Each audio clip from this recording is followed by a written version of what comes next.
Well, on today's show, we're going to ask the question, my contractor made a mistake. Now what do I do? And I'm sure many of you have gone through this before, but there's a lot of things to think about. And joining us to tell us more and give us some advice, I'm joined by Ryan Branton from Branton Construction Group. Welcome back. Great to have you here. Great to be here. I'm sure this has happened. Not to me personally. Not to you personally, Never. But in the industry, it happens on occasion. But let's start with that. You know, you notice a mistake. Yeah. What's the first thing that you should be doing? Right? As a homeowner, what's the first thing you should do? You should just relax. Okay. Just take a breath and just be like, okay, something's not right?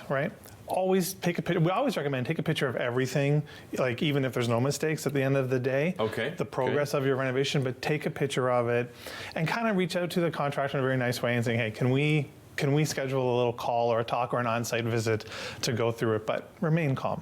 So, by that you mean writing down the relevant details, taking photographs, absolutely. that sort of thing? It all depends on like the scale of the mistake, right? If you come home and you expect a bathroom renovation and they're in your kitchen, maybe we don't relax about that one. That's a problem. That's a big one. Okay. That's a big one. But if it's something minor or it's something that you can kind of work with, but just write it down, take some pictures. Don't necessarily share them with them right away, but always just keep a log of what's happening on your site every day.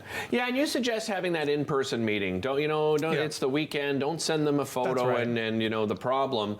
No. But how do you approach that meeting from a homeowner's perspective? So what I would do first off is ask, hey, I was expecting X, and it doesn't quite look like you did it this way. I was hoping for this or that. I think it's important to go in with an open mind. Maybe there's a reason why the contractor did it that way, and they're going to circle back and fix it, or it's just a temporary something that they're doing. It's hard to know, but just approach it as in, I want to get information from the contractor. Like, people love teaching, so let the contractor kind of, if there's a mistake now, the contractor will be like, oops. Yeah, and I guess it depends on the type of mistake, because some mistakes, we're stopping the job. That's right. We cannot move forward. So That's right. Can you give us examples of, a mistake that would stop a job completely, or a mistake that could be fixed as we continue a job? So a mistake that's going to stop a job completely is a failed inspection report from the city. If you got an inspection and the city pointed something out, that's going to stop everything. We're going to have to fix that mistake. Once tiles go on the wall, you can't really adjust them. They're pretty glued there, right? So if the tiles are all crooked, stop paying the guy, figure out what's going on. Let's fix this and move on. But for more minor mistakes, say the painting isn't done really well, there's imperfections in the wall or stuff like that, they can fix that later down the road. Let's talk about when it gets more serious. So this is a serious mistake. Perhaps there's some conflict now between you and the contractor.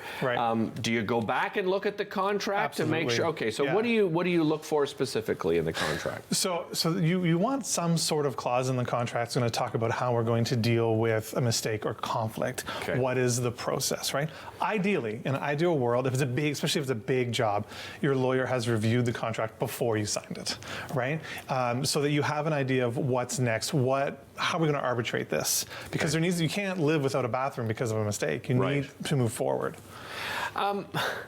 Are some of the mistakes not the fault of a contractor? And I'd say that, obviously you're a contractor, so, leaving bias beside, and you're very good at this, but are there some mistakes where, the contractor comes to you and says, well, this happened because of? Yeah, absolutely. Now, so there's all kinds of things that can go wrong. Maybe the designer made a mistake. Maybe there's a measurement wrong, and the contractor didn't pick up on it, and it got framed that way. Hopefully that can be fixed, right? Maybe a product failed. The contractor wasn't at the factory when the shower base was made or the shower faucet was made, right?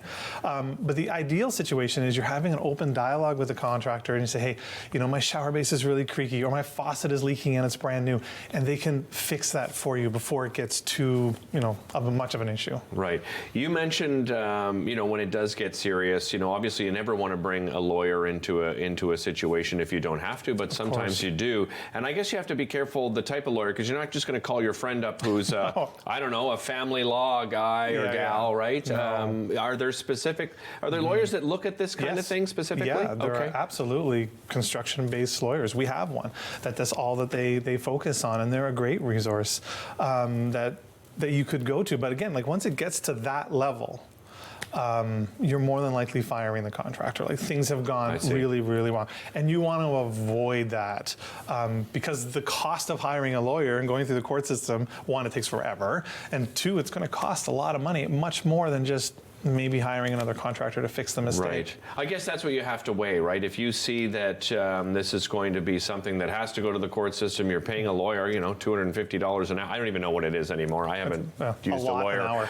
Right, yeah, a lot. It comes to a lot an hour. And even, let's go back for a moment, even before we get to this point, you know, when it comes to planning, and I know we talked about this before, Ryan, but, you know, for our viewers that, you know, didn't see our last say, getting the drawings done, I can't say enough, and I'm sure you can't, is important. And people are, you know, sort of, oh, well, it's going to cost me some more money, but it could save you a lot of money. Pay the money to get the drawings. I was on site today reviewing drawings that were done 9 months ago, and the demolition's done, so now we're reviewing the drawings, and guess what? There's a few little things.